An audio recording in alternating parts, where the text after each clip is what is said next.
భయంకరంగా విషం జిమ్ముతూ మొదటి రోజు నుంచి ఈ ప్రాజెక్టును బద్నాం చేయాలన్న ప్రయత్నం ఎంత గట్టిగా చేసిందో, ఎట్లా ప్రజల మనసుల్లో లేని అనుమానాలను చొప్పించి అడ్డమైన ఆరోపణలు చేసి ఇష్టం వచ్చినట్టు నోటికి ఎంత వస్తే అంత మాట్లాడి మళ్ళీ ప్రభుత్వం వచ్చిన తర్వాత కూడా అదే ట్రెండు, అదే వరుస తప్ప ఇంకోటి లేనేలేదు.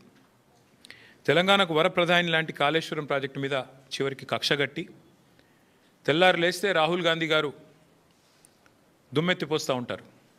బీజేపీ జేబు సంస్థ సిబిఐ, బీజేపీ జేబు సంస్థ ఐటీ అంటూ తెల్లారు లేస్తే కాంగ్రెస్ ప్రభుత్వం, కాంగ్రెస్ పార్టీ జాతీయ నాయకత్వం జాతీయ స్థాయిలో సిబిఐ అంటేనే అది జేబు సంస్థ బీజేపీకి అని చెప్పి దుమ్మెత్తిపోస్తూ ఉంటారు.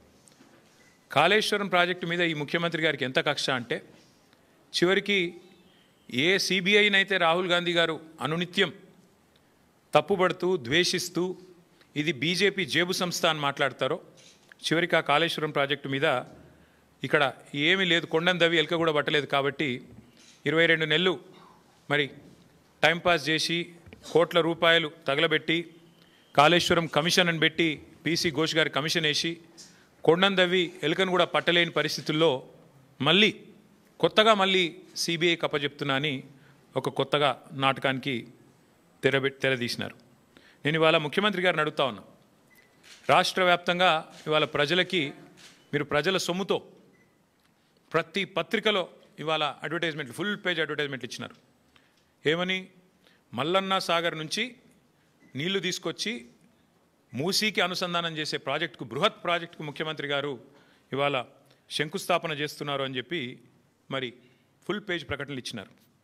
ఈ ముఖ్యమంత్రి గారికి కానీ కాంగ్రెస్ ప్రభుత్వానికి కానీ కనీస సిగ్గుందా అని నేను అడుగుతా ఉన్నా. కనీస మాత్రం ఇంగితం ఉందా? కనీస మాత్రం సోయి ఉందా మీకు?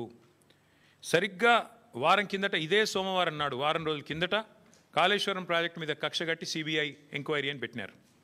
మరి ఈరోజు ఈ సోమవారం రోజు కేసీఆర్ గారు కట్టిన అదే కాళేశ్వరం ప్రాజెక్టు మీద ఆధారపడ్డ మూసీ జలాల అనుసంధానం అని పెట్టి ఇవాళ శంకుస్థాపన చేస్తూ ఉన్నారు.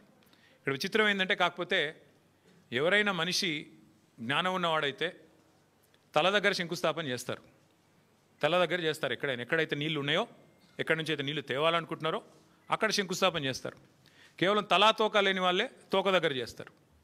ఎందుకంటే బాధ ఏముంది ఈయనకి? మల్లన్న సాగర్ దగ్గర పోయి శంకుస్థాపన చేస్తే ఏం చెప్పాలా? ఎదురుగా కళ్ళు దొబ్బినాయా, నీకు కనబడతలేవా, అవి కాళేశ్వరం నీళ్లు కాదా అని ప్రజలు అడుగుతారు, రైతులు అడుగుతారు. ఇవి కాళేశ్వరంలో వచ్చిన నీళ్లు కావా అని సోయినవాడు ఎవడైనా అడుగుతాడు, మీడియా అడుగుతుంది, అందరూ అడుగుతారు. సమాధానం చెప్పలేరు. ఎందుకంటే కాళేశ్వరం కొట్టుకపోయింది, కాళేశ్వరం ఇదయింది అదయింది అని దిక్కుమాలిన మాటలు మాట్లాడిందే మీరు. కాబట్టి ఏం చేయాలా? తలా తోక లేని సన్నాసులు చేసే పని ఏదైతే చేయాలో తోక దగ్గర చేస్తున్నాడు ప్రారంభోత్సవం. తల దగ్గర చేయకుండా, మల్లన్న సాగర్ దగ్గర కాకుండా తోక దగ్గర అంటే గండిపేట దగ్గర చేసే ప్రయత్నం చేస్తూ ఉన్నారు. ఎందుకు? మీ అబద్ధాలను కప్పిపుచ్చుకోవడానికి.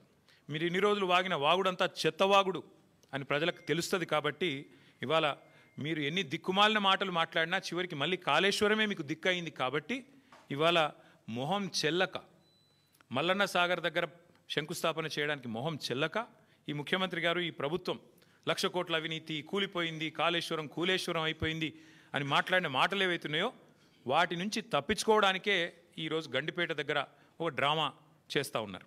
అంటే ఒకటి చెప్పకనే చెప్పినట్టు మాత్రం ఈ ప్రభుత్వం అయ్యింది.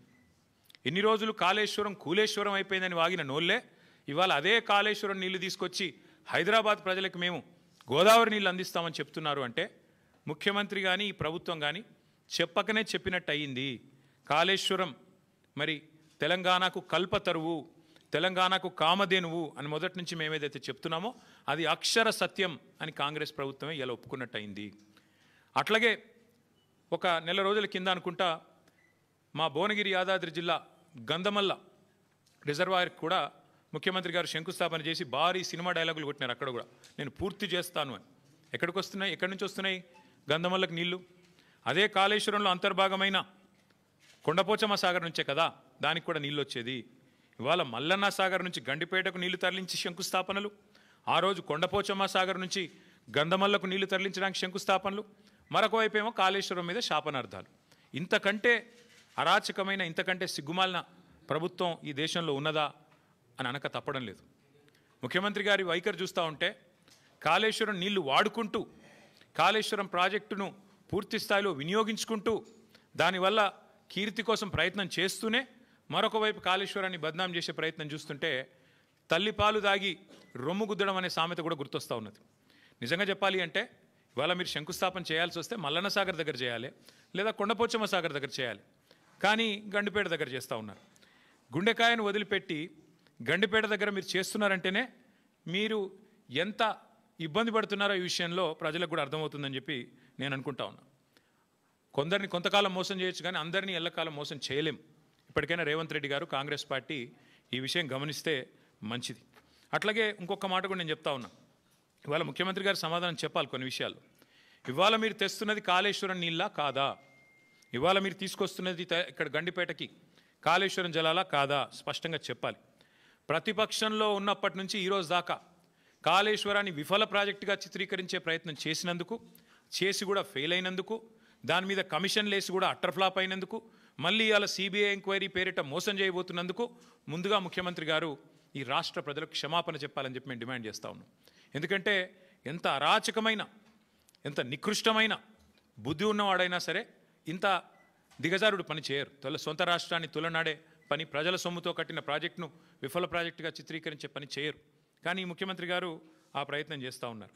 అట్లాగే నేను గుర్తు చేస్తూ ఉన్నా ముఖ్యమంత్రి గారికి, మొదటి నుండి మేము చెప్తున్న మాట, కాళేశ్వరం అంటే ఒక బ్యారేజ్ కాదు, కాళేశ్వరం అంటే ఒక రిజర్వాయర్ కాదు, కాళేశ్వరం అంటే ఒక కాలువ కాదు, కాళేశ్వరం అంటే ఒక మల్లన్న సాగర్, కాళేశ్వరం అంటే ఒక కొండ పోచమ్మ సాగర్, కాళేశ్వరం అంటే ఒక రంగనాయక్ సాగర్, కాళేశ్వరం అంటే ఒక అనంతగిరి రిజర్వాయర్, కాళేశ్వరం అంటే ఒక గంధమల్ల, కాళేశ్వరం అంటే ఒక బస్వాపూర్ రిజర్వాయర్, కాళేశ్వరం అంటే ఒక రాజరాజేశ్వర సాగర్ మిడ్మానేర్, కాళేశ్వరం అంటే ఎస్ఆర్ఎస్పి పునరుజ్జీవ పథకం.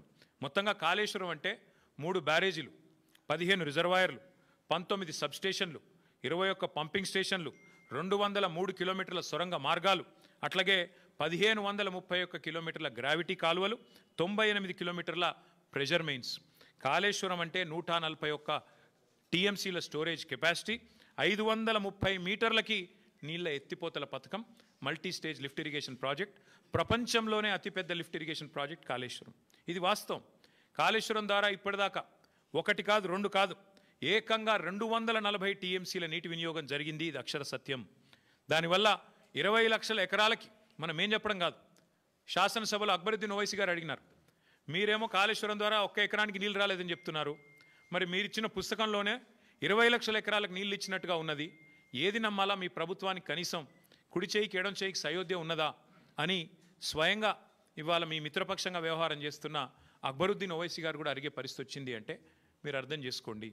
అట్లాగే అక్బరుద్దీన్ ఓవైసీ గారు అడిగినారు మొన్న, కాళేశ్వరం ఏదో కొట్టుకుపోయిందని మీరు అంటున్నారు, కానీ అక్కడ 12 లక్షల క్యూసెక్కుల వరద వచ్చినా నిక్షేపంలాగా ఉన్నది కదా బ్యారేజీ, మీరు అన్నట్టుగా ఏం లేదు, మీరు చెప్పేది తప్పు అనే మాట కూడా అక్బరుద్దీన్ ఓవైసీ గారు అడిగినారు. అట్లాగే ఆయన ఇంకొక మాట కూడా అడిగినాడు, 20 నెలలుగా ఎందుకు రిపేర్ చేస్తలేరు మీరు, ఎందుకు మీరు ఇన్ని రోజులు రిపేర్ చేయకుండా ఉన్నారు అనే ప్రశ్న కూడా వారు అడిగినారు. ఇంకొక మాట కూడా ఈ సందర్భంగా ఇదే అవకాశంగా నేను తెలంగాణ ప్రజలు కూడా విజ్ఞప్తి చేస్తా ఉన్నాను. మొదటి రోజు నుంచి కాంగ్రెస్, రాహుల్ గాంధీ నుంచి మొదలు పెడితే గ్రామ స్థాయిలో ఉండే కాంగ్రెస్ కార్యకర్త దాకా ఒకటే మాట, 1,00,000 కోట్ల కుంభకోణం, 1,00,000 కోట్ల కుంభకోణం. చివరికి వాళ్ళ పిల్లనిచ్చిన మామ రేవంత్ రెడ్డి గారికి, పద్మారెడ్డి గారు, ఆయన చెప్పారు 94,000 కోట్లు ఖర్చు అయిన ప్రాజెక్టులో ఒకవైపు నీళ్లు కనబడుతుంటే 94,000 కోట్ల ఖర్చైన ప్రాజెక్టులో 1,00,000 కోట్ల కుంభకోణం ఎట్లా జరుగుతుందండి, ఇది రాజకీయ ఆరోపణ తప్ప ఇంకోటి కాదు అని పిల్లనిచ్చిన మామ కూడా నవ్వుతూ కొట్టిపాడేసినా కూడా ఇంకా ముఖ్యమంత్రి గారి బుద్ధి మాత్రం మారడం లేదు. వాస్తవం ఏంది, 94,000 కోట్లు ఖర్చు అయినాయని మీ ప్రభుత్వం కూడా చెప్తా ఉంది. బీఆర్ఎస్ ప్రభుత్వం ఉన్నప్పుడు కాళేశ్వరం ప్రాజెక్టు కోసం 93,769 కోట్లు, దాదాపుగా రౌండ్ ఆఫ్ చేస్తే 94,000 కోట్లు ఖర్చు అయినాయని మీ ప్రభుత్వం చెప్పింది.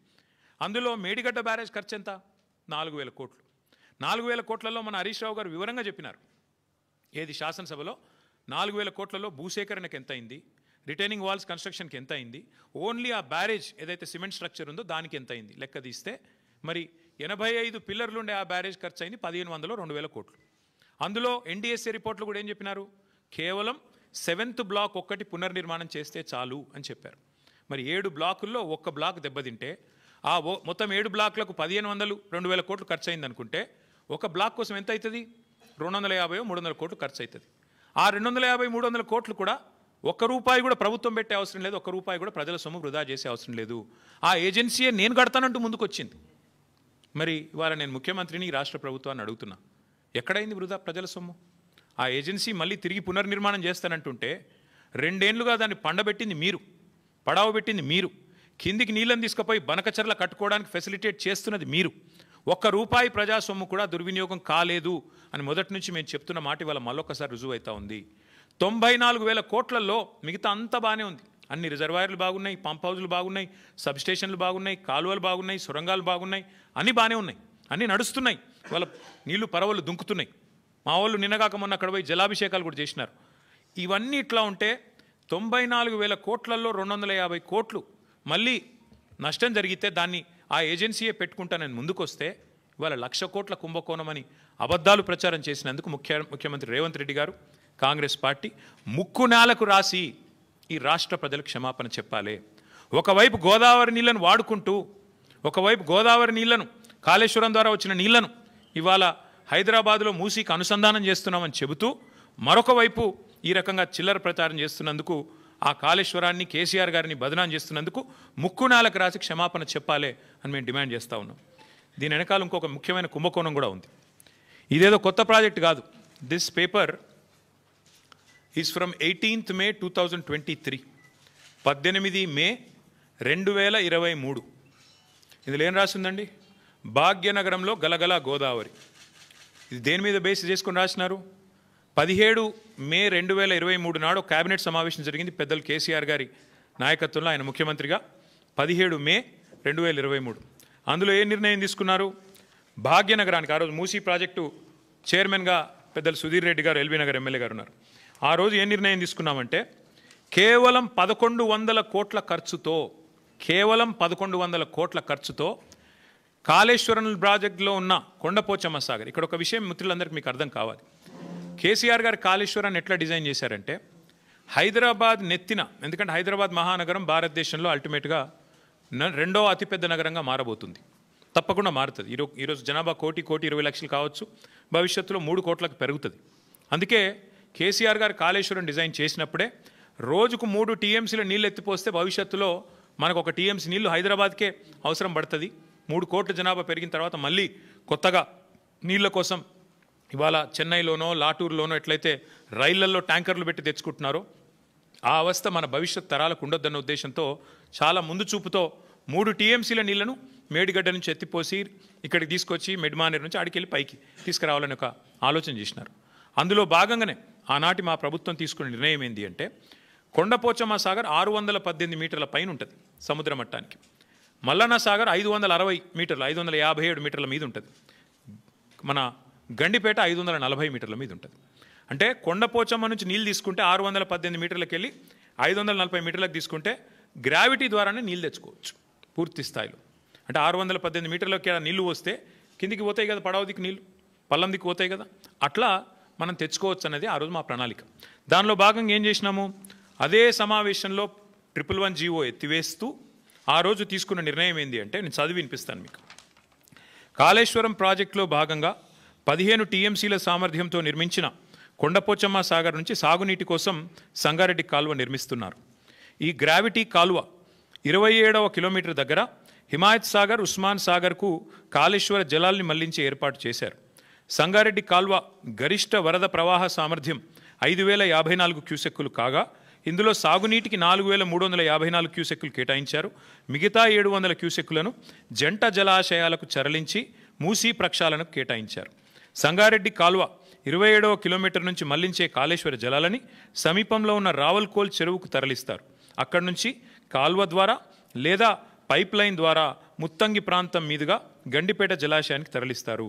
గండిపేట నుంచి జలాలు హిమాయత్ సాగర్కు వస్తాయి. అక్కడి నుంచి ఏడాది పొడవునా జంట జలాశయాలు కాళేశ్వరం జలాలతో నిండుగా ప్రవహించనున్నాయి. దీంతో పాటు ఇంకొక ముఖ్యమైన మాట, హుసేన్ సాగరు హైదరాబాద్ నడిబొడ్డున ఉంటుంది. హుసేన్ సాగర్ని కూడా ఎప్పటి నుంచో నడుస్తున్నాయి ప్రణాళికలు క్లీన్ చేయాలని. మేము ఆ రోజు ప్లాన్ చేసింది ఏంటంటే జంట జలాశయాల నుంచి అంటే గండిపేట నుంచి బుల్కాపూర్ నాలా ద్వారా మనం హుసేన్ సాగర్ కూడా ఆ రోజే ప్లాన్ చేసినాం. హుసేన్ సాగర్ కూడా గోదావరి జిల్లా తీసుకొచ్చి బుల్కాపూర్ నాలా ద్వారా, అంటే గండిపేట నుంచి బుల్కాపూర్ నాలాలో ఒక పాయ వదిలిపెడితే గోదావరి నీళ్లు దాని నుంచి స్ట్రైట్గా హుసేన్ సాగర్ కూడా వస్తాయి. తద్వారా మొత్తం ఇటు హుసేన్ సాగర్ అటు 2 జంట జలాశయాలు కూడా పూర్తిగా సమృద్ధిగా ఉంటాయనేది మన agenda. This is from 17th May 2023 cabinet in KCR government. కేవలం 1100 కోట్ల రూపాయలతోనే ఈ పని చేయవచ్చు. ఇవాళ ముఖ్యమంత్రి ఏం చేస్తున్నారు, ఈ ప్రభుత్వం ఏం చేస్తున్నది? ఇవాళ మీరు పేపర్ యాడ్ చూడండి.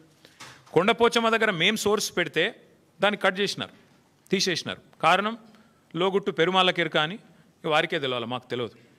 1100 కోట్లతో అయిపోయే ప్రాజెక్టును ఇవాళ 7380 కోట్లు 90 కోట్లు, అంటే దాదాపు 7 రెట్లు పెంచేసినారు. ఎవరి కోసం, ఎందుకోసం చెప్పరు, సమాధానం రాదు. ఎందుకు? స్పష్టంగా మీరు కొండపోచమ్మ సాగర్ నుంచి గ్రావిటీ ద్వారా నీళ్లు తీసుకునే అవకాశం ఉన్నప్పుడు ఎందుకు పెంచుతున్నారు? ఏ కారణం చేత పెంచారు? మల్లన్న సాగర్ ఎందుకు మార్చారు సోర్సు? ఏం అవసరం వచ్చింది? ప్రభుత్వం సమాధానం చెప్పాలని మేము డిమాండ్ చేస్తున్నాం. మొన్న మీరు ఉత్తమ్ కుమార్ రెడ్డి గారి మాటలు విన్నారు శాసనసభలో. 35,000 కోట్లతో అయిపోయే ప్రాణహిత చెవెలను పక్కన పెట్టి మీరు 87,000 కోట్లు చేసినారు దీన్ని అని మాట్లాడినారు ఉత్తమ్ కుమార్ రెడ్డి గారు. నేను అడుగుతా ఉన్నా ఈ ప్రభుత్వాన్ని, అసలు మీకు సోయి ఉందా, అవగాహన ఉందా నేను అడుగుతా ఉన్నా. ఎందుకంటే మనందరికీ తెలుసు కాళేశ్వరం ప్రాజెక్టులో ఏమేమి పెట్టినాము. కాళేశ్వరం ప్రాజెక్టులో మీరు ప్రాణహితాలో ఎన్నడూ కూడా స్టోరేజ్ పెట్టలేదు. 14 TMCల స్టోరేజ్ పెట్టినారు మీరు. అదే మేము 141 TMCల సామర్థ్యంతో 15 రిజర్వాయర్లు నిర్మాణం చేశాం. దానివల్ల సహజంగా ఖర్చు పెరగదా? రిజర్వాయర్లు కట్టాలా, ల్యాండ్ ఎక్విజిషన్ చేయాలా, పెరుగుతుంది. ఇంకోటి మీరు ప్రాణహిత చెవెల డిజైన్ చేసింది 2006-07లో, మేము మొదలుపెట్టింది 15-16లో. మరి అప్పటికి ఇప్పటికి 8 ఏళ్ల తర్వాత స్టీల్ ఖర్చు పెరుగుతుంది, సిమెంట్ ఖర్చు పెరుగుతుంది, అన్ని ఖర్చులు పెరుగుతాయి కదా. రిజర్వాయర్ల సామర్థ్యం పెరిగింది, GST వచ్చింది, ఇంకా చాలా వచ్చినాయి. వాటన్నిటి తర్వాత అది పెరిగితేనేమో ఇది 2 రెట్లు 2.5 రెట్లు పెరిగితే అదేదో ఘోరం జరిగిపోయింది, అదేదో పెద్ద స్కామ్ అన్నారు. ఇవాళ నేను అడుగుతున్నా 7 రెట్లు ఎట్లా పెరిగింది కాస్టు? 1100 కోట్ల ప్రాజెక్టు 7,400 కోట్ల ప్రాజెక్టు ఎట్లా అయ్యింది? ఇది స్కామ్ కాదా? నేను ఇవాళ స్పష్టంగా చెప్తున్నా, మీడియా మిత్రులు దయచేసి మీరు పరిశోధించండి. వాస్తవం ఏంటి అంటే 150,000 కోట్ల మూసి బ్యూటిఫికేషన్ అని చెప్పి ముఖ్యమంత్రి గారు ప్రకటించగానే మేము అడ్డుపడ్డాం. హైదరాబాద్ ప్రజలు అడ్డుపడ్డారు, నిలదీసినారు. 16,000 కోట్లతో అయిపోయే ప్రాజెక్ట్ని 150,000 కోట్లు ఎట్లా అవుతాయి అని మేము నిలదీస్తే ఇవాళ కొత్త స్టైల్ ఎత్తుకున్నారు. ఇన్నోవేటివ్ థింకింగ్ కదా. ఇన్నోవేటివ్ థింకింగ్లో భాగంగా ఏం చేసినారంటే స్కామ్ని కూడా ఇన్స్టాల్మెంట్లలో చేస్తున్నారు. 150,000 కోట్లు ఒకటేసారి టెండర్లు పిలిస్తే ఎందుకు ఇంత అయింది అంటే జవాబు లేదు. అందుకే విడతల వారి దోపిడీ. మొదలు 1100 7,700 చేయాలి, ఆ తర్వాత ఇంకోటి 5 రూపాయలు ఉన్నదాన్ని 40 రూపాయలు చేయాలి, పెంచుకుంటూ ఆఖరికి మొత్తం స్కామ్ మళ్ళీ 150 కోట్ల కాడికి తేవాలి. ఇది వీళ్ళ ఎత్తుగడ. నేను మళ్ళీ చెప్తా ఉన్నా, May 17, 2023 నాడు 1100 కోట్లతో కొండపోచమ్మ సాగర్ నుంచి గోదావరి నీళ్ళని తీసుకొచ్చి బ్రహ్మాండంగా రావులకోల్ చెరువులో పోసి రావులకోల్ చెరువు నుంచి గండిపేటకు నీళ్ళు తీసుకొచ్చే మార్గం గ్రావిటీ ద్వారా ఉంటే ఇవాళ మీరు 3 WTPలు ఎందుకు కడుతున్నారు? 5 పంప్ హౌజ్లు ఎందుకు పెడుతున్నారు? ఎవరి లాభం కోసం పెడుతున్నారు అని ముఖ్యమంత్రి గారు నేను అడుగుతా ఉన్నా. ఇవాళ ఎట్లా పెరిగింది? కమిషన్లు దండుకోవడానికా, మొబిలైజేషన్ అడ్వాన్సులు ఇవ్వడానికా, కాంట్రాక్టర్లకు దోచిపెట్టడానికా? ఎందుకు తక్కువ ఖర్చుతో అయ్యేదాన్ని పక్కకు పెట్టి ఎక్కువ ఖర్చుతో చేస్తున్నారు? ఒక దిక్కు మీరే చెప్తున్నారు పైసలే లేవు, అప్పు ఉడతలేదు, ఒక్క పథకం ఇచ్చేందుకు ఏమీ లేదు అని పచ్చి అబద్ధాలు ఒక దిక్కు మీరే చెప్తారు. పార్లమెంటు చెప్పినా, కేసీఆర్ ప్రభుత్వం చేసిన అప్పు 2,80,000 కోట్లని పార్లమెంట్ చెప్పినా సిగ్గు లేకుండా మొన్న అసెంబ్లీలో కూడా 8 లక్షల కోట్లని ఒకరు, 7 లక్షల కోట్ల అప్పని ఇంకొకరు నోటికొచ్చిన అబద్ధాలు ఒకవైపు మాట్లాడుతున్నారు. ఒక దిక్కేమో తులం బంగారానికి పైసలు లేవు, ఆడబిడ్డలకు 2,500 ఇయ్యనికి పైసలు లేవు, 6 గ్యారంటీల అమలుకు పైసలు లేవు, ముసలోళ్ళకి 4,000 పెన్షన్ ఇయ్యనికి పైసలు లేవు, రైతు బంధు ఏడానికి పైసలు లేవు, ఇంకా చెప్తూ పోతే చాలా ఉన్నాయి. వీటికి పైసలు లేవు. కానీ 7,400 కోట్లతో ఎవరు అడగని ప్రాజెక్టును మాత్రం అర్జెంటుగా టేకాఫ్ చేయాల్సిన అవసరం ఎందుకు వచ్చింది ముఖ్యమంత్రి గారు? తప్పకుండా చెప్పాలని చెప్పి నేను డిమాండ్ చేస్తా ఉన్నాను. ఇందులో అవినీతి కోణమే కాదు, క్రిమినల్ కోణం కూడా ఉంది. ఈ ప్రాజెక్ట్ వెనకాల క్రిమినల్ కోణం కూడా ఉంది. మీకు యాదికుండాలే, ఆనాడు అదేదే వెలుగు పత్రికలో వచ్చింది సుంకిశాల, అది ఇవ్వండి, సుంకిశాల వెలుగు ఉంది, ఇక్కడ ఉంది. ఇగో ఇది వెలుగు పత్రికలో వచ్చింది. ఏమన్నది ఇలా? సుంకిశాల రిటైనింగ్ వాల్ కూలిపోతే HMWSB Hyderabad metro water supply and sewerage board నడుపుతున్నది ఈ ప్రాజెక్ట్ని, వాళ్ళ ఆధీనంలో నడుస్తున్నది. ఏం చెప్పారు ఇందులో? ఈ కాంట్రాక్టర్ ఎవరైతే ఉన్నారో ఆయన అర్జెంటుగా బ్లాక్ లిస్ట్ చేయండి, పక్కన పెట్టండి అని హెచ్ఎండబ్ల్యూఎస్ఎస్బి మరి రిపోర్ట్ ఇచ్చింది అని వెలుగు పత్రిక, V6 వెలుగు సంస్థ వారిచ్చిన పత్రికా కథనం ఇది. మరి ఇవాళ నేను అడుగుతున్నా ముఖ్యమంత్రి గారిని, ఏ ఏజెన్సీ అయితే బ్లాక్ లిస్ట్ మీరు చేయాలో, ఏ ఏజెన్సీని అయితే బ్లాక్ లిస్ట్ చేయాలో, ఎవరినైతే నేషనల్ హైవే అథారిటీ ఆ ఏజెన్సీని బ్లాక్ లిస్ట్ చేసింది. మన కేరళలో ఒక రహదారి వీళ్ళు నిర్మాణం చేసినారు, NH66. అక్కడ ఒక స్లోప్ ప్రొటెక్షన్ వాల్ కొలాప్స్ అయింది, వీళ్ళు కట్టిందే, సేమ్ ఇదే కంపెనీ కట్టింది. నేషనల్ హైవే అథారిటీ వాళ్ళు, కేంద్ర ప్రభుత్వం వాళ్ళేమో వాళ్ళని బ్లాక్ లిస్ట్ చేసినారు, డీబార్ చేసినారు. మరి మీరెందుకు చేస్తలేరు? మీ డిపార్ట్మెంట్లో ఏ డిపార్ట్మెంట్లోనైతే సుంకిశాలు ఉంటుందో దాని రిటైనింగ్ వాల్ కొలాప్స్ అయితే మళ్ళీ వాళ్ళకే 7,400 కోట్ల వర్క్ ఇచ్చినావంటే ఏమర్థం చేసుకోవాలి? నేను రాష్ట్ర ప్రజలు ఏమర్థం చేసుకోవాలి? ఎందుకు ఇంత అవాజ్యమైన ప్రేమ వారి మీద మీకు? ఇదే సంస్థను కదా మీరు ఈస్ట్ ఇండియా కంపెనీ అని హుంకరించింది, గర్జించింది మీరే కదా. ఈస్ట్ ఇండియా కంపెనీ ఈరోజు బెస్ట్ ఇండియా కంపెనీ ఎట్లయింది, నీకు బెస్ట్ ఫ్రెండ్ ఎట్లయింది చెప్పాలి రేవంత్ రెడ్డి గారు. నాకు తెలిసి ఇప్పుడు నేను ఈ మాట మాట్లాడినాక కొన్ని టీవీలు లైవ్ కట్ అవుతాయి, కొంతమంది రేపు రాయరు, నాకు తెలుసు, అది పర్వాలేదు. మీకు రాసే ఇది లేక మీకు ఉండకపోవచ్చు, మీకు ఇబ్బందులు ఉండొచ్చు. కానీ నేను స్పష్టంగా చెప్తా ఉన్నా, ఇవాళ సోషల్ మీడియా ఉంది, ప్రజలు చూస్తారు, తెలుసుకుంటారు. మీకుండే ఇబ్బందులు సోషల్ మీడియాలో ఉండవు. ఎందుకంటే ఇవాళ ప్రతి ఒక్కరు మీడియా చాలా పవర్ఫుల్గా మారిపోయింది. కాబట్టి నేను అడుగుతా ఉన్నా, నీ సొంత నియోజకవర్గం కొడంగల్లో లిఫ్ట్ ఇరిగేషన్ ప్రాజెక్టులు అదే బ్లాక్ లిస్ట్ చేయాల్సిన ఏజెన్సీకి ఇస్తావు. 1100ను 7,400 కోట్లు చేసి ఎక్కడ నీ సంస్థనే ఇచ్చింది కదా, నువ్వే కదా మున్సిపల్ మినిస్టరు. మున్సిపల్ మినిస్టర్ కిందే ఉంటుంది కదా హెచ్ఎండబ్ల్యూఎస్ఎస్బి. మరి అదే Hyderabad metro water supply sewerage బోర్డులో కుప్పకూలిపోతే సుంకిశాల వాళ్ళ మీద చర్యలు తీసుకోకపోగా, వాళ్ళని పనిష్ చేయకపోగా రివార్డు ఇస్తావా? కొడంగల్ ప్రాజెక్టు వాళ్ళకే ఇస్తావు, వాళ్ళకున్న ఇంకొక ఆయన ఎవరు, ఆ మంత్రి పొంగులేటి శ్రీనివాసరెడ్డి గారికి ఇస్తావు. ఇద్దరు కలిపి 4,000 కోట్ల వరకు కొడంగల్ లిఫ్ట్ ఇరిగేషన్. ఇంకో దిక్కేమో ఇవాళ మళ్ళీ 7,400 కోట్ల వరకు మళ్ళీ అదే సంస్థకి. ఎవరైతే సుంకిశాల కూలిపోవడానికి కారకులో వారికే ఇస్తున్నారు. మరి కేంద్ర ప్రభుత్వానికి లేని మొహమాటం మీకెందుకున్నది? కేంద్ర ప్రభుత్వం బార్ చేసింది వాళ్ళని, NHలో మీరు పాల్గొనవద్దు అని చెప్పి వాళ్ళని బ్లాక్ చేసింది. మీరెందుకు చేస్తలేరు? ఇది క్రిమినల్ కుట్ర కాదా? ఖచ్చితంగా నేను అంటా ఉన్నా, ఇది దోపిడీ తప్ప ఇంకోటి కాదు. కాంట్రాక్టర్లతో కుమ్మక్కై 1,000 కోట్లు కొల్లగొట్టడానికి ఢిల్లీకి ముడుపులు పంపి సీటు కాపాడుకోవడానికి చేస్తున్న ప్రయత్నం తప్ప ఏమీ లేదని చెప్పి మళ్ళొకసారి నేను చెప్తా ఉన్నా. అట్లాగే ఎప్పుడో 20 ఏళ్ల కింద పేపర్కి పరిమితం అయిపోయిన ప్రాణహిత చేవెళ్లలోనేమో అది దాన్ని మేము రిజర్వాయర్లు యాడ్ చేసి బ్రహ్మాండంగా దానిలో తెలంగాణను రీడిజైన్ చేసి సస్యశ్యామలం చేస్తే అది స్కామ్ అట. మరి ఇక్కడ ఎందుకోసం తక్కువ ఖర్చుతోనే అయిపోయేదాన్ని పెంచితే స్కామ్ ఇట్లా కాదు ముఖ్యమంత్రి గారు చెప్పాలి. 1,100 కోట్లు 7,500 కోట్లు ఎట్లా పెరిగింది చెప్పాలి. ఇంకొక మాట కూడా చెప్పి నేను ముగిస్తాను. ఇవాళ జరుగుతున్నది వాస్తవానికి ఏంటంటే విడతల వారి దోపిడీ అని నేను స్పష్టంగా చెప్తా ఉన్నాను. ఒకేసారి 1,50,000 కోట్లు కాకుండా ముందు 7,400, ఆ తర్వాత నెక్స్ట్ ఇన్స్టాల్మెంట్లో మరొక 10,000, ఆ తర్వాత ఇంకో 20,000, ఈ పద్ధతుల్లో మూసీలో కూడా ముఖ్యమంత్రి గారు దోపిడీకి తెరలోపినారు. ఎంఆర్ అనే సంస్థ హైదరాబాద్లో మీకు తెలుసు, ఎంఆర్ ప్రాపర్టీస్ మీద ఇంకా ఎంక్వైరీ ఉంది. వాళ్ళని పిలిచి మాట్లాడుతున్నాడు ముఖ్యమంత్రి గారు, మూసీలోకి వచ్చేయండి మీరు, నేను 300 ఎకరాల ల్యాండ్ ఇస్తాను మీకు, అర్జెంటుగా మీరు వచ్చేయండి, అక్కడి నుంచి సంస్థను డబ్బులు తేండి పెట్టేయండి అని చెప్తున్నాడు. ఇంకోవైపు ఇదే ఏజెన్సీ, ఏ ఏజెన్సీని అయితే బ్లాక్ లిస్ట్ చేయాలి అని హెచ్ఎండబ్ల్యూఎస్ సిఫారసు చేసిందో ఆ సంస్థతో మాట్లాడుతున్నాడు. మీరు రండి, ఇందులో హ్యామ్ మోడల్ చేద్దాం, మీకు ముందే ఇచ్చేస్తా, ల్యాండ్ అంతా 400 ఎకరాలు ఇచ్చేస్తా, కట్టుకోండి మీ ఇష్టం ఉన్నది అని వాళ్ళతో మాట్లాడుతున్నాడు. ఎందుకు ఇంత ఆత్రము? అదే ఆత్రం నీకు తులం బంగారం ఇవ్వడానికి ఎందుకు లేదు? అదే ఆత్రం నీకు నెలకు 2,500 మహిళలకి ఇయనికి ఎందుకు లేదు? అదే ఆత్రం నీకు పిల్లలకి స్కూటీలు ఇవ్వడానికి ఎందుకు లేదు? విద్యా భరోసా కార్డులు ఇవ్వడానికి ఎందుకు లేదు? అదే ఆత్రం ముసలోళ్ళకి 4,000 పెన్షన్ ఇచ్చే విషయంలో ఎందుకు లేదు? ఎందుకు అంటే అక్కడ కమిషన్లు రావు, ఇక్కడైతే కమిషన్లు దండుకోవచ్చు, సీట్లు కాపాడుకోవచ్చు. నేను గుర్తు చేస్తా ఉన్న ముఖ్యమంత్రి గారికి, మేము మీలాగా ఆదరాబాదరాగా చేయలేదు. మేము 16,000 కోట్ల రూపాయలతో ఆనాడు సుధీర్ రెడ్డి గారు మన మూసీ చైర్మన్గా ఉన్నాడు, ఓవరాల్గా 16,000 కోట్లతో కంప్లీట్ డిపిఆర్ తయారు చేసినాం. అందులోనే 3,866 కోట్ల రూపాయలతో 37 ఎస్టీపీల నిర్మాణం పూర్తి చేసింది బీఆర్ఎస్ ప్రభుత్వం. 2017లోనే మూసీ రివర్ డెవలప్మెంట్ కార్పొరేషన్ ఏర్పాటు చేసినాం. కాళేశ్వరం జలాలతో ఆనాడే గోదావరి మూసీ నదిల అనుసంధానానికి 17 మే 2023లోనే మేము బ్రహ్మాండంగా పరిపాలన అనుమతులు కూడా ఇచ్చినాం, క్యాబినెట్ అనుమతులు కూడా ఇచ్చినాం. అట్లాగే మూసీ మీద 545 కోట్ల రూపాయలతో 15 బ్రిడ్జిల నిర్మాణానికి మేము ఆల్రెడీ టెండర్లు పిలిచినాం, నేను శంకుస్థాపనలు కూడా చేసినాను. ఇప్పటివరకు ఒక్క బ్రిడ్జ్ కూడా పూర్తి కాలేదు. మీరు రిబ్బన్లు కట్ చేస్తూ తిరగొచ్చు ఇవ్వాలి. మేము కట్టిన ఇంటర్చేంజ్కి రిబ్బన్ కట్ చేయొచ్చు, ఫలక్నుమా ఆరోబి మీరు కట్ చేయొచ్చు, అట్లాగే మేము కట్టిన రిజర్వాయర్లకు ఇవాళ మీరు పోయి డైలాగులు కొట్టొచ్చు, మేము తెచ్చిన పరిశ్రమకు నిన్నగాక మొన్న పాలమూరులో పోయి 4 సినిమా డైలాగులు కొట్టొచ్చు. కానీ వాస్తవాలుగానే ఉంటాయి. మీరు ఒక్క పరిశ్రమ తేలేదు, ఒక్క ప్రాజెక్టు కట్టలేదు, పైపెచ్చు మూసీ పేరిట మళ్ళొక్కసారి లూటీకి తెరదీస్తున్నారు. అందుకే ముఖ్యమంత్రి గారిని నేను అడిగేది చిత్తశుద్ధితో పనిచేయండి. 16,000 కోట్లతో అయిపోయే మొత్తం ప్రాజెక్టుకి ఎందుకు ఈ అడ్డగోలు కార్యక్రమాలు చేస్తున్నారు? ఎందుకు ప్రజల్ని ఇబ్బంది పెట్టే ప్రయత్నం చేస్తున్నారు?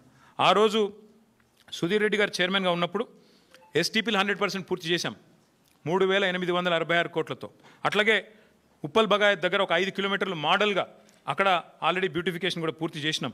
అట్లాగే ఒక్క ఇల్లు కూలగొట్టకుండానే అన్ని ఎస్టీపీలు కూడా పూర్తి చేసినాం.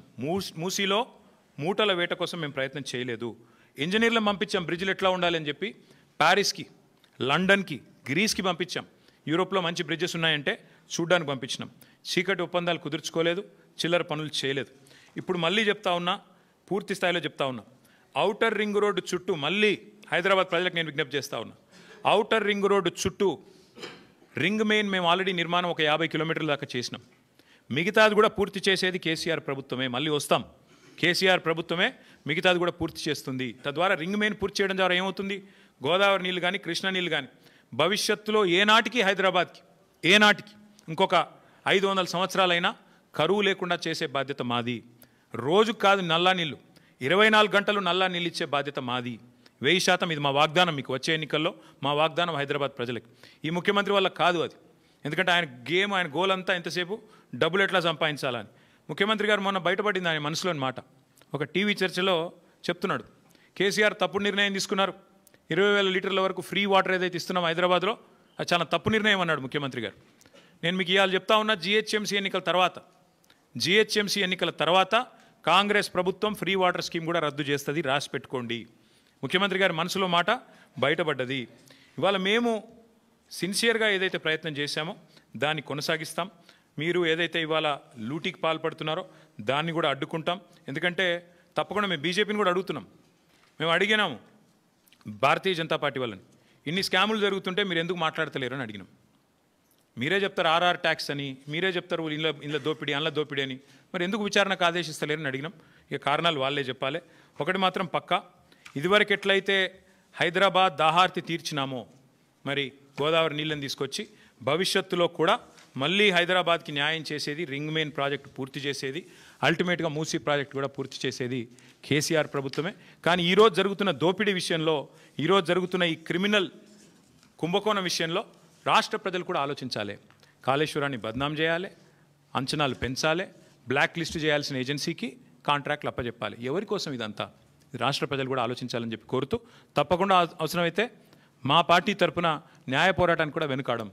ఎందుకంటే మా తెలంగాణ భవన్ ఇదివరకే జనతా గ్యారేజ్గా మారిపోయింది. మూసి మొత్తం బాధితులంతా మా కాడికే వచ్చి మొరబెట్టుకున్నారు. ఇప్పటికీ న్యాయ పోరాటం చేస్తూనే ఉన్నాం. భవిష్యత్తులో కూడా ఈ కుంభకోణం మీద కూడా తప్పకుండా మా పార్టీ తరఫున న్యాయ పోరాటం చేస్తామని చెప్పి కూడా మీ అందరికీ తెలియజేస్తూ మీ అందరికీ థ్యాంక్ యూ.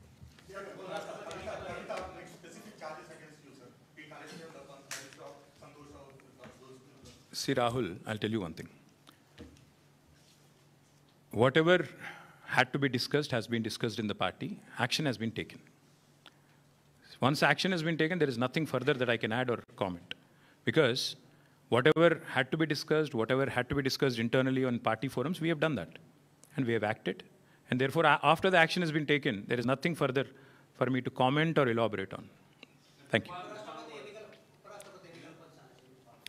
ఎస్, ఇప్పుడు దాదాపు 20-25 రోజుల కింద అనుకుంటాను ఉపరాష్ట్రపతి ఎన్నికల ఘట్టానికి తెరలేసినప్పుడు మేము స్పష్టంగా చెప్పాం, రాష్ట్రంలో 70 లక్షల మంది రైతులు, ఈరోజు మనం ఈ నిమిషం ఇక్కడెక్కడైతే మాట్లాడుతున్నామో, ఈరోజు మనం ఇక్కడున్నాం హైదరాబాద్లో, లక్షల మంది రైతులు ఇవాళ క్యూలలో ఉన్నారు ఎరువుల దుకాణాల ముంగట. రాష్ట్ర వ్యాప్తంగా, ఒక జిల్లా కాదు అన్ని జిల్లాల్లో ఎక్కడికక్కడ కొట్టుకుంటున్నారు, మహిళలు కొట్టుకుంటున్నారు, మహిళా రైతులు. అంత అరాచకమైన పరిస్థితి ఉంది. 20-25 రోజుల కిందట మేము మా పార్టీ నుంచి డిమాండ్ చేసినాం, ఇది రాష్ట్ర ప్రభుత్వ వైఫల్యమా, కేంద్ర ప్రభుత్వ వైఫల్యమా, ఎవరిది అన్నది మీరు తెలుసుకోండి, కానీ రైతులకు ఎరువులు అందించండి. మీరు అందిస్తే తప్పకుండా మీకు మద్దతు ఇచ్చే అంశం పరిశీలిస్తామని చెప్పాం. We have nothing against the 2 candidates. ఇద్దరు మంచోళ్ళే కావచ్చు, justice Reddy and CP Radhakrishnan ఇద్దరు కూడా మంచోళ్ళే కావచ్చు, మేము కాదంటలేదు. కానీ ఇవాళ వాళ్ళు రెండు కూడా ఇద్దరు అభ్యర్థులు కూడా రెండు వ్యవస్థలకు ప్రతినిధులు. అటు ఎన్డీఏ ఇటు ఇండియా, ఈ రెండు కూటమిలకి వారు ప్రతినిధులు. వారు వ్యక్తులుగా కాదు నించున్నది, ఇండిపెండెంట్గా నించోలేదు. ఒకరు కాంగ్రెస్ తరపున, ఒకరు బీజేపీ తరపున నించున్నారు. ఇటు కాంగ్రెసు అటు బీజేపీ ఇద్దరూ కూడా ఈ రాష్ట్ర రైతులను వేధిస్తున్నారు, సతాయిస్తున్నారు, చావగొడుతున్నారు. వాళ్ళు ముష్టి యుద్ధాలకు తిరిగే ఒక అరాచక పరిస్థితి తెచ్చిపెట్టినారు. 20-25 రోజుల కింద మేము హెచ్చరించినా, అప్రమత్తం చేసినా ఇంతవరకు కేంద్ర ప్రభుత్వం స్పందించలేదు, రాష్ట్ర ప్రభుత్వం స్పందించలేదు. అందుకే 70 లక్షల మంది తెలంగాణ రైతన్నల తరపున మేము నిర్ణయం తీసుకున్నాం. నిజానికి నోటా ఉంటే ఎన్నికలు బహిష్కరించడం మంచిది కాదు, ప్రజాస్వామ్య ప్రక్రియలో పాల్గొనాలి. నోటా అనే బటన్ ఉంటే అందులో నోటా కొత్తటోళ్ళం, కానీ నోటా లేదు.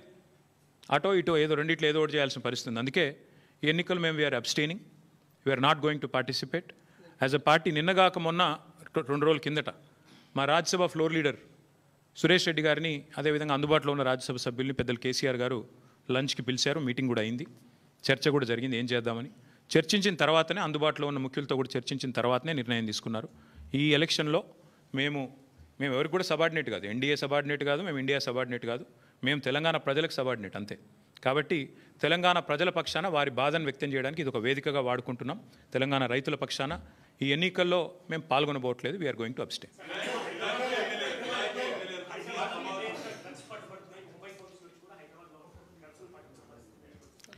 తెల్లారు లేస్తే బిల్డప్లు, ఒకటి ఈగల్ అని, ఇంకోటి హైడ్రా అని, నేను 18 గంటలు పనిచేస్తా అని, నేనే హోంమంత్రిత్వ శాఖ కావాలని నా దగ్గర పెట్టుకున్నా అని. కానీ చేసే పని ఏంది? నిమజ్జనం కాడికి పోయి ఇట్లా చూసినట్టు చేసుడు యాక్టింగు, లేదంటే మా సోషల్ మీడియాలో ఏ పిల్లగాడు ఏం పోస్ట్ పెడుతుండో చూసుడు, రీట్వీట్ వస్తే 20 రోజులు జైల్లో పెట్టుడు, సోయి లేదా కేసీఆర్ మీద సిబిఐ కేసు. అంటే టీఆర్ఎస్ నాయకత్వం మీద, బీఆర్ఎస్ నాయకత్వం మీద పెట్టిన శ్రద్ధ, దృష్టి. నేను ముఖ్యమంత్రిని అడుగుతున్నా, నీకు అసలు సిగ్గుందా? మహారాష్ట్ర పోలీసు వాళ్ళు వచ్చి ఇక్కడ నెలల తరబడి ఆ కంపెనీలో కూలీలుగా చేరి, కార్మికులుగా చేరి, నెలల తరబడి పరిశోధించి, చివరికి అది డ్రగ్స్ అని తెలుసుకున్న తర్వాత, నిర్ధారించుకున్న తర్వాత, నీకు ఖబర్ లేకుండా, నీ పోలీసు వాళ్ళకి ఖబర్ లేకుండా, నీ ఇంటెలిజెన్స్ వ్యవస్థ కుప్పగూలిపోయి వాళ్ళు వచ్చి దాడి చేసి, మహారాష్ట్ర పోలీసు వాళ్ళు వచ్చి హైదరాబాద్లోని చర్లపల్లిలో దాడి చేసి 12,000 కోట్ల డ్రగ్స్ పట్టుకున్నారు. నేను ముఖ్యమంత్రిని అడుగుతున్నా, నీకేమైనా ముడుపులు ముట్టినాయి ఇలా? 12,000 కోట్లు 21 నెలల నుంచి ఏం చేస్తున్నావు? నీ ఈగల్ ఏం చేస్తుంది? నీ హైడ్రా ఏం చేస్తుంది? నీ హోంమంత్రిత్వ శాఖ ఏం చేస్తుంది? నీ పోలీస్ ఇంటెలిజెన్స్ ఏం చేస్తుంది? ముడుపులు తీసుకోవడంలో బిజీగా ఉన్నారా? ఎట్లా? హైదరాబాద్లోని చెర్లపల్లిలో 12,000 కోట్లు. ఇది భారతదేశంలోనే 2వ అతిపెద్ద డ్రగ్స్ ఇప్పటిదాకా దొరికింది. ఇదివరకు ఒకసారి గుజరాత్లో దొరికింది 21,000 కోట్లు, ఇప్పుడు రెండోసారి 12,000 కోట్లు. సిగ్గులేని విషయం ఏంటంటే, సిగ్గుపడాల్సిన విషయం ఏంటంటే, మన పోలీసులకు ఖబర్ కూడా లేదు. మహారాష్ట్ర పోలీసుడు వచ్చి దాడి చేసేదాకా మన పోలీసులకు ఖబర్ కూడా లేదు. ముఖ్యమంత్రి గారికి ముడుపులు అందినాయి అనేది నా అనుమానం. అందుకే చూస్తున్నట్టు వేయండేమో, లేదా ముఖ్యమంత్రి బిజీగా ఉన్నాడేమో. ఏది? ఎవడు రీట్వీట్ అవుతుండు వాని మీద కేసు పెట్టుర్రి, ఎవడు పోస్ట్ పెడుతుండు వాని అర్జెంట్ లోపలేయండి, లేదా గణేష్ కాడ పోయి కొద్దిగా స్టంట్ కొట్టినట్టు చేద్దాం, అక్కడ కేసీఆర్ పాటలు బాగా పెడుతురు, పోలీసు వాళ్ళు డీజే బాక్సులు గుంజుకోవాలి, యాంప్లిఫైర్లు గుంజుకోవాలి. గదే పని. ఏమున్నది ఇవాళ పోలీసులకు రాష్ట్రంలో పని? పాపం పోలీసుల బండ్లలో డీజిల్ దిక్కులేదు. మేము మమ్మల్ని అరెస్ట్ చేస్తుంటే హరీష్ రావు గారు అడిగినారు, ఏమైనా నీకు టీఏ వచ్చిందని అడిగారు. పాపం ఆయన నవ్వుతుండు పోలీసు ఆయన. డిఏ వచ్చినాదా, టీఏ వచ్చినాదా, మీ బండ్లలో డీజిల్ అని వస్తున్నాదా అంటే చెప్పలేకపోతున్నారు, పోలీసు వాళ్ళు నవ్వుతున్నారు. అట్లాంటి పరిస్థితి ఉన్నది వాళ్ళు. అందుకే ఈ రాష్ట్ర హోంమంత్రికే ముడుపులు అందినట్టుగా నాకైతే అనుమానం ఉంది.